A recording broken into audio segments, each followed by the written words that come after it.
Hi dear NEET aspirants. നമ്മുടെ NEET preparation ജേണിയിൽ ഏറ്റവും ക്രൂഷ്യലായ ഒരു ടൈമിലാണ് നമ്മൾ എത്തി നിൽക്കുന്നത്. നമ്മൾ അവസാന ലാപ്പിൻ്റെ തൊട്ട് മുമ്പുള്ള സ്റ്റേജാണത്. ഈ ഒരു സ്റ്റേജിലാണ് നിങ്ങൾ ഏറ്റവും ഡെഡിക്കേഷൻ കാണിക്കേണ്ടതും ഏറ്റവും ആത്മാർത്ഥമായിട്ട് ഇതിനു വേണ്ടി പണിയെടുക്കേണ്ടതൊക്കെ ഈ ഒരു ടൈമിലാണ്. അപ്പോൾ നമ്മുടെ XPL ബാച്ചുകൾ ഇങ്ങനെ 1.0 2.0 ഒക്കെ പോയി ഇപ്പോൾ 3.0 ബാച്ച് ക്ലാസ്സുകൾ ജസ്റ്റ് ആരംഭിച്ചിട്ടുണ്ട്. അപ്പോൾ ആ ബാച്ചിൻ്റെ XPL ബാച്ചിൻ്റെ സൈലം പ്രീമിയർ ലീഗ് ബാച്ചിൻ്റെ ഏറ്റവും ഇമ്പോർട്ടൻ്റ് ആയ ഫീച്ചർ അതിൻ്റെ DPP തന്നെയാണ്. കാരണം അത്രയും സ്ട്രക്ചേർഡ് ആയിട്ടാണ് നമ്മൾ DPP സെറ്റ് ചെയ്തിരിക്കുന്നത്. ഇപ്പോൾ ആ DPP കാണിക്കാൻ വേണ്ടിയിട്ടാണ് ഞാൻ വന്നത്.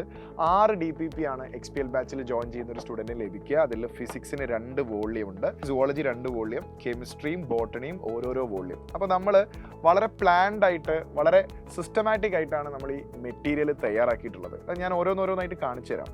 ഇപ്പം ഫസ്റ്റ് ഞാൻ ഫിസിക്സ് പറയാം. ഫിസിക്സിലെ ചാപ്റ്റേഴ്സ് ഇപ്പം ആദ്യത്തെ ചാപ്റ്ററിൻ്റെ +2 ആദ്യത്തെ chapter electric charges and field. അപ്പോൾ ചാപ്റ്റേഴ്സ് നമ്മൾ അറേഞ്ച് ചെയ്തിരിക്കുന്നത് പ്രീവിയസ് ഇയർ നീറ്റ് ക്വസ്റ്റ്യൻസിൻ്റെ ബേസിസിൽ കൃത്യമായിട്ട് നമ്മൾ ചെറിയ ചെറിയ ക്യാപ്സ്യൂളുകളാക്കിയിട്ട്, അതായത് ഒരു ഫാസ്റ്റ് റിവിഷന് വേണ്ടിയിട്ട് കൃത്യമായ ക്യാപ്സ്യൂളുകളാക്കിയിട്ട് കറക്റ്റ് കണ്ടന്റ്, അതിൻ്റെ ഇക്വേഷൻ, ആ ഇക്വേഷനെ ബേസ് ചെയ്തിട്ടുള്ള പ്രോബ്ലംസ്, അതിൻ്റെ PYQ, ആ പ്രോബ്ലംസ് സോൾവ് ചെയ്യാനുള്ള സ്പേസ്, അവിടെ നിങ്ങൾക്ക് എന്തെങ്കിലും ആഡ് ഓൺ പോയിന്റ്സ് നോട്ട് ചെയ്യാനുണ്ടെങ്കിൽ ആ നോട്ട് ചെയ്യാനുള്ള സ്പേസ്, അങ്ങനെ ഒരു വളരെ യൂസർ ഫ്രണ്ട്ലി ആയിട്ടുള്ള ഒരു സ്ട്രക്ചറാണ് DPPക്ക് ഉള്ളത്. അപ്പോൾ നമ്മൾ ഇതിൻ്റെ ക്ലാസ്സിനോടൊപ്പം ഈ DPP എഴുതി നമ്മൾ പഠിച്ച് മുമ്പോട്ട് പോകുമ്പോൾ നിങ്ങൾക്ക് അത്ര യൂസ്ഫുൾ ആവുന്ന ഒരു മെറ്റീരിയലാണ് ഈ XPL ബാച്ചിൻ്റെ DPP എന്ന് പറയുന്നത്.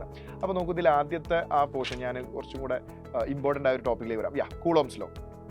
ഇപ്പോൾ നോക്കൂ, നമ്മളെ coulombs law topic 4 coulombs law എന്താണ്, അതിൻ്റെ ചെറിയൊരു ടെക്സ്റ്റ്, അതിൻ്റെ ഒരു ഡയഗ്രാം, അതിൻ്റെ ഒരു ഇക്വേഷനും, അതിൻ്റെ പ്രധാനപ്പെട്ട ഒരു നോട്ട് പോയിന്റും, അതിൽ പെർമിറ്റിവിറ്റി ഓഫ് ഫ്രീ സ്പേസിനെ കുറിച്ചുള്ള കാര്യങ്ങളൊക്കെ പറഞ്ഞ് അതിലേക്ക് ആ ഒരു ബേസ് കാര്യങ്ങൾ പറഞ്ഞ് പിന്നെ അതിൻ്റെ അഡ്വാൻസ് ലെവലിലേക്ക് പോയി അതിൻ്റെ വെക്ടർ ഫോമും ഫിനിഷ് ചെയ്തിട്ട് അതിൽ നിന്ന് ചോദിക്കാവുന്ന മാക്സിമം ക്വസ്റ്റ്യൻസിൻ്റെ കോൺസെപ്റ്റ് അവിടെ തന്നെ പഠിപ്പിച്ചിട്ടാണ് അതിൻ്റെ എക്സാമ്പിൾ ക്വസ്റ്റ്യനിലേക്ക് പോകുന്നത്. അപ്പോൾ ആ എക്സാമ്പിൾ ക്വസ്റ്റ്യൻസ് കൃത്യമായിട്ട് അവിടെ അതിൻ്റെ സൊല്യൂഷൻ എഴുതാനുള്ള സ്പേസും ആ കാര്യങ്ങളും അതിൽ എന്തെങ്കിലും ആഡ് ഓൺ പോയിന്റ്സ് അത് നോട്ട് ചെയ്യാനും ഒക്കെ കഴിഞ്ഞ് നമ്മൾ അതിൻ്റെ അടുത്ത നെക്സ്റ്റ് ടോപ്പിക്കിലേക്ക് മൾട്ടിപ്പിൾ ഫോഴ്സ് വരുമ്പോഴുള്ള സൂപ്പർ പൊസിഷൻ പ്രിൻസിപ്പിളിലേക്കും അതിൻ്റെ അഡ്വാൻസ് ഫോമിലേക്കും ഒക്കെ അങ്ങനെ പോയി നമ്മളൊരു ബേസ് ലെവലിൽ നിന്നും അതിൻ്റെ ഒരു എക്സ്പേർട്ട് ലെവലിലേക്ക് നമ്മൾ എത്തിക്കുന്ന രൂപത്തിലാണ് നമ്മളെ DPP സ്ട്രക്ചർ ചെയ്തിരിക്കുന്നത്. നീറ്റിന് വരാൻ സാധ്യതയുള്ള ഈച്ച് ആൻഡ് എവറി പോയിന്റ്സ് ഓരോ ചാപ്റ്ററും നമ്മൾ ഇൻക്ലൂഡ് ചെയ്തിട്ടുണ്ട്. എന്നാൽ വളരെ സ്ക്യൂസ്ഡുമാണ്.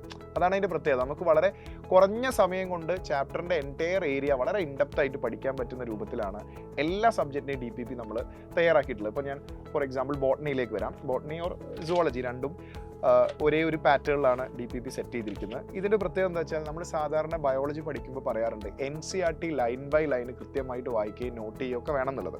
അപ്പോൾ NCERTയിലെ വളരെ പ്രധാനപ്പെട്ട പോയിന്റ്സ്, അതായത് ഒരു സ്റ്റുഡൻറ്റ് മിസ് ചെയ്യാൻ സാധ്യതയുള്ള അല്ലെങ്കിൽ കൃത്യമായിട്ട് വായിച്ചിരിക്കേണ്ട പോയിന്റ്സുകൾ അങ്ങനെ തന്നെ പിക്ക് ചെയ്തെടുത്തിട്ടാണ് നമ്മൾ DPPയിൽ അറേഞ്ച് ചെയ്തിരിക്കുന്നത്. അതായത് NCERTയിലെ ഈച്ച് ആൻഡ് എവറി പോയിന്റ്സ് നിങ്ങൾക്ക് കിട്ടുന്ന രൂപത്തിൽ ആ പോയിന്റ്സുകളൊന്നും മിസ്സാവാതെ അങ്ങനെ അടുക്കി വെച്ചതാണ് കോൺസെപ്റ്റുകൾ ഈ മെറ്റീരിയലിനകത്ത്. അപ്പോൾ അത്രയും കുറവ് സമയം കൊണ്ട് വളരെ ക്ലാരിറ്റിയോട് കൂടി ഓരോ ചാപ്റ്റേഴ്സും പഠിച്ചെടുക്കാൻ നിങ്ങൾക്ക് സാധിക്കും. ഇതിനോടൊപ്പം നിങ്ങൾ NCERT റീഡ് ചെയ്യുമ്പോൾ നിങ്ങൾക്ക് മനസ്സിലാവും NCERTയിലുള്ള ആ എല്ലാ പേൾ പോയിന്റ്സുകളും നമ്മൾ DPPയിൽ നമ്മൾ ഇൻക്ലൂഡ് ചെയ്തിട്ടുണ്ടെന്ന്.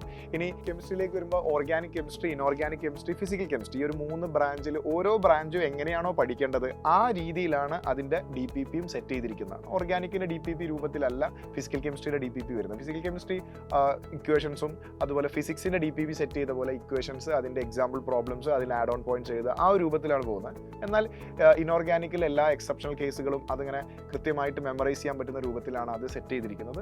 ഓർഗാനിക് കെമിസ്ട്രി ഞാൻ പറയണ്ടല്ലോ, അത് പഠിക്കേണ്ട ഏത് പാറ്റേണിലാണോ നിങ്ങൾ പഠിക്കേണ്ടത്, ഏത് പാറ്റേണിലാണോ ക്ലാസ് പോകുന്നത് ആ പാറ്റേണിൽ തന്നെയാണ് അതിൻ്റെ DPP വരുന്നത്. നിങ്ങൾക്ക് ഇവിടെ ചാപ്റ്റേഴ്സും കാര്യങ്ങളൊക്കെ കാണാൻ പറ്റും, ആ പോയിന്റ്സുകളൊക്കെ നിങ്ങൾക്ക് കാണാൻ പറ്റും. ഓരോരോ പോയിന്റ്സും അതിൻ്റെ പ്രോബ്ലംസ്, അതിൻ്റെ ഇക്വേഷൻ ആ രൂപത്തിലാണ് പോകുന്നത്. സോ അത്രയും നിങ്ങൾക്ക് ഈസി ആയിട്ട് ടോപ്പിക്സ് ഓർത്തു വെക്കാനും പഠിക്കാനും റിവൈസ് ചെയ്യാനും സാധിക്കുന്ന രൂപത്തിലാണ് DPP നമ്മൾ സെറ്റ് ചെയ്തിരിക്കുന്നത്. സോ ഈ DPP യൂസ് ചെയ്തിട്ടാണ് XPL ബാച്ചിലെ എല്ലാ സ്റ്റുഡൻസും ടോപ്പിക്സ് പഠിക്കുന്നതും എക്സാം ചെയ്യുന്നതും അവർ പെർഫോം ചെയ്യുന്നതും ഒക്കെ.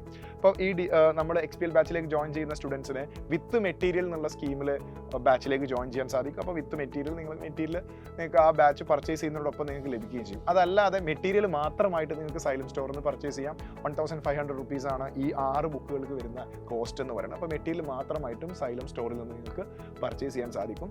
ദെൻ മറ്റൊരു കാര്യം കൂടെ ഇതിനോടൊപ്പം ചേർത്ത് പറയേണ്ടത്, ഇപ്പോൾ +2 പഠിക്കുന്ന കുട്ടികൾ, നിങ്ങൾ ബോർഡ് എക്സാമിന് ശേഷം എന്തായാലും നീറ്റ് എഴുതുന്നതിന് മുമ്പ് ഒരു ക്രാഷ് കോഴ്സ് അറ്റൻഡ് ചെയ്യാനുള്ള ഒരു പ്ലാൻ നിങ്ങൾക്ക് ഉണ്ടാവും. അപ്പോൾ സൈലത്തിൻ്റെ ക്രാഷ് പ്രോഗ്രാം എല്ലാ ജില്ലയിലും, കേരളത്തിലെ എല്ലാ ജില്ലയിലും വിവിധ സെൻറ്ററുകളിലായിട്ട് ക്രാഷ് നടക്കുന്നുണ്ട്. അപ്പോൾ അതിലേക്ക് ജോയിൻ ചെയ്യാനുള്ള ഒരു പ്ലാൻ നിങ്ങൾക്ക് ഉണ്ടെങ്കിൽ നിങ്ങളിപ്പോൾ ജോയിൻ ചെയ്യുന്നതാണ് ഏറ്റവും ബെറ്റർ. കാരണം എന്താണെന്ന് വെച്ചാൽ ഇപ്പോൾ നിങ്ങൾ ക്രാഷിലേക്ക് ജോയിൻ ചെയ്യുകയാണെങ്കിൽ XPL ബാച്ചിലേക്കുള്ള, അതായത് ഇപ്പം ഞാൻ പരിചയപ്പെടുത്തിയ ഈ DPP ഒക്കെ ഇൻക്ലൂഡഡ് ആയ XPL ബാച്ചിലേക്കുള്ള ആക്സസ് ഫ്രീ ആയിട്ട് ലഭിക്കുന്നതാണ്. അപ്പോൾ നിങ്ങൾ ഇപ്പോൾ ക്രാഷിൽ ജോയിൻ ചെയ്താൽ നിങ്ങൾക്ക് XPL ലഭിക്കും, ക്രാഷും ലഭിക്കും, ക്രാഷിൻ്റെ ആ ഒരൊറ്റ ഫീസിൽ.